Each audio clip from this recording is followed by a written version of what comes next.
Here we go. Chapter 19. 3 days later, Martine was walking across the playing fields after her soccer game, her head still full of the encounter with Grace, when she heard raised voices coming from the Black Horse Ravine. Her first thought was that someone was in trouble.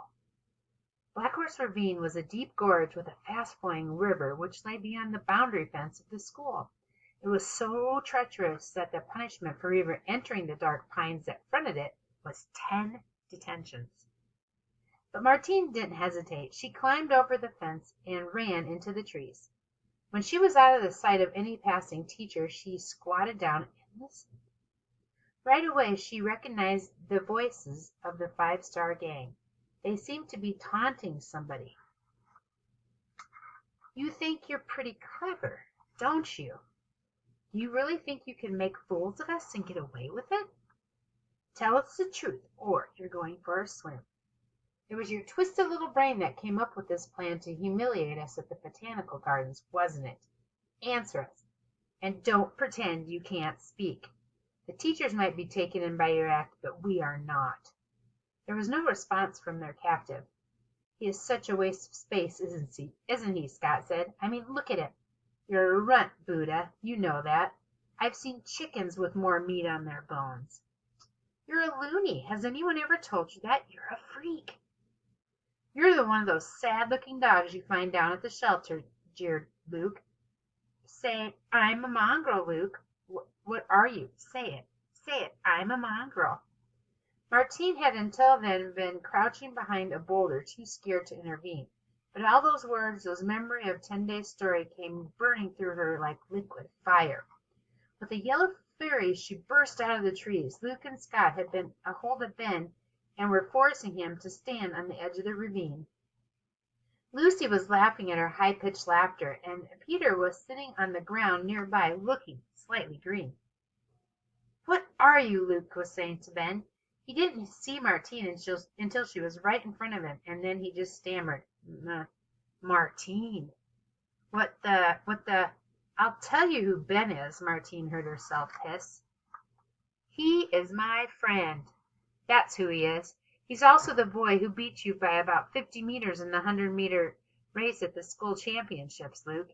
And he's the boy whose homework you keep borrowing, Lucy, because you're too thick to do your own. As for his parents, well, at least he's got a father, Scott. Well, when's the last time you saw yours?" A shocked silence followed her outburst. The Black Horse River roared far below them. "My father?" stammered Scott. "Oh, I forgot. This is no fun. Come on, Luke, Lucy, Peter. Let's leave these two losers for their pathetic little friendship." He dropped Ben's arm so abruptly that the boy teetered for a moment on the edge of the ravine before finding his balance and stepping away.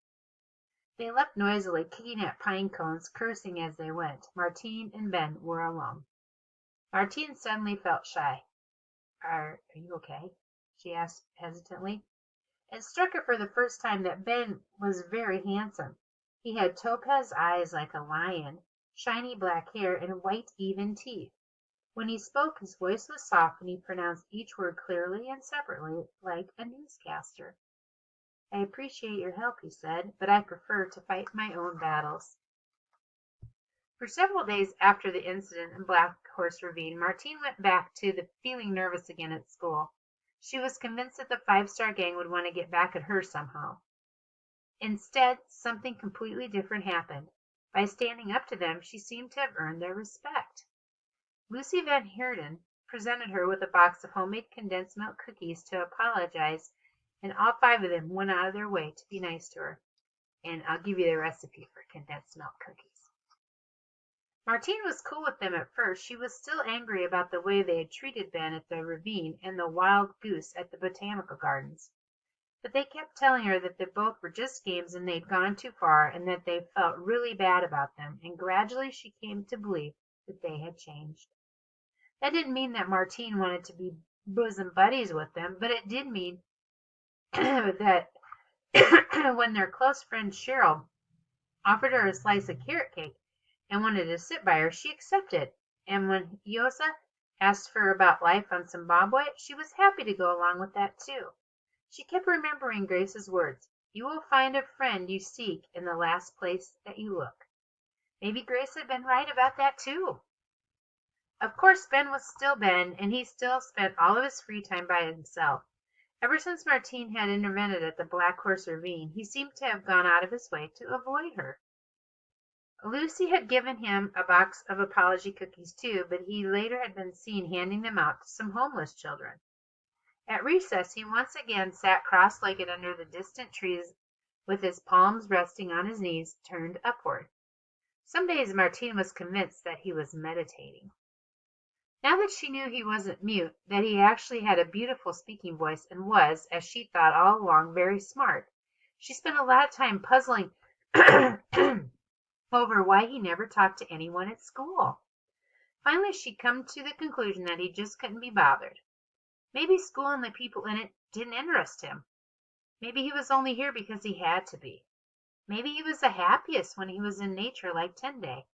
But just when Martine had made up her mind to get to the bottom of the riddle that was once and will and for all, two things came to preoccupy her.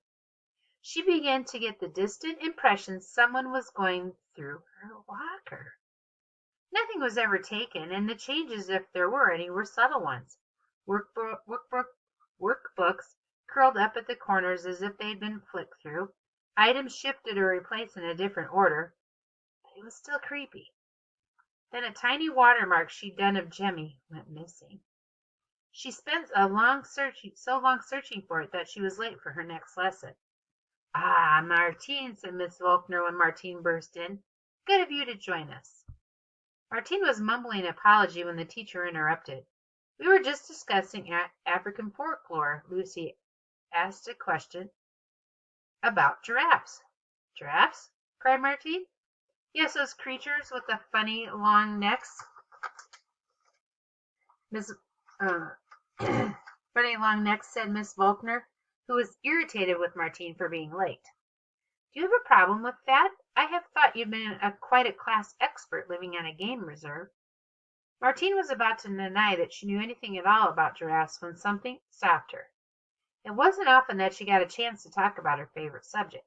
Besides, she thought mischievously, she could have a bit of fun with it. "No," she said, no, I don't have a problem with it."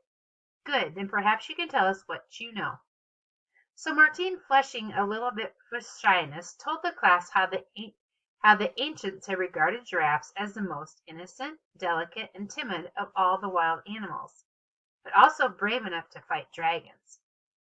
How the Venda people had called them Thuthwa, rising above the trees, and how other tribes saw a giraffe in the stars, the Southern Cross. And I can show you a picture of the Southern Cross too in the notes. She also told them about facts. Giraffes can reach speeds of 35 miles an hour, and it takes them 10 years to reach their full height of 17 feet for females and 19 feet for males. Miss Volkner was clearly taken aback. If you applied yourself at your school subjects to even half the diligence which you appear to study wildlife, your grades would increase dramatically, she said somewhat sarcastically. "Miss Volkner," asked Sherilyn, "has anyone ever ridden a giraffe?" "No, they haven't, Sherilyn. I don't know why that is. Maybe they're not as intelligent as horses. Certainly they wouldn't be as comfortable." Martine stayed quiet, thinking of herself. If only they knew. If only they could see me and Jemmy racing across Zimbabwe's plains in the moonlight. "Maybe it's because they're too stupid," said Lucy, with a slight glance at Martine. It's not as if they do anything. They don't hunt or build nests or webs or have any purpose that I can see. All they do is stroll around and look pretty." Instantly Martine's temper flared. "They do have a purpose," she snapped, turning on Lucy. "They act as lookouts for the other animals. They're very intelligent and have incredible eyesight and hearing, and they warn other animals if a predator is approaching.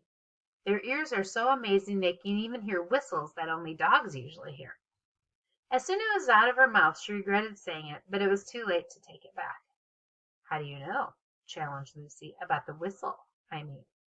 "I just know, okay," answered Martine, anxious to change the subject. "I read it in a book or something." In the last row of the class, Rosa stopped playing the computer games and sat up straight. "Miss Volkner," he said, "if Martine knows so much about giraffes, how come she hasn't told us about the white one that's supposed to live in Sambana?" "The one in the legend?" asked Miss Volkner. "Is this true, Martine? I didn't know there was there anything in it. You mean there actually is a white giraffe?" Martine went red. "The white giraffe doesn't exist," she said. "Everyone knows that." Heading off for a swimming lesson afterwards, Martine felt shaken and guilty. The bad feeling that had come over her when she let slip the remark about the whistle returned with a vengeance. She tried to console herself with the thought that only people who heard it say it were a bunch of hair gel and pop music obsessed kids, and with Miss Volkner, who was a vegetarian, and they were hardly likely to go out hunting for the white giraffe. She was also relieved that she had taken off the whistle in preparation to go swimming, and yet the butterflies continued to boil away in her stomach. It was Friday afternoon, and the school was almost empty when Martine finally returned to her locker. She tried again to find the little watercolor, but with no success. She opened the door and stood staring in, frowning slightly.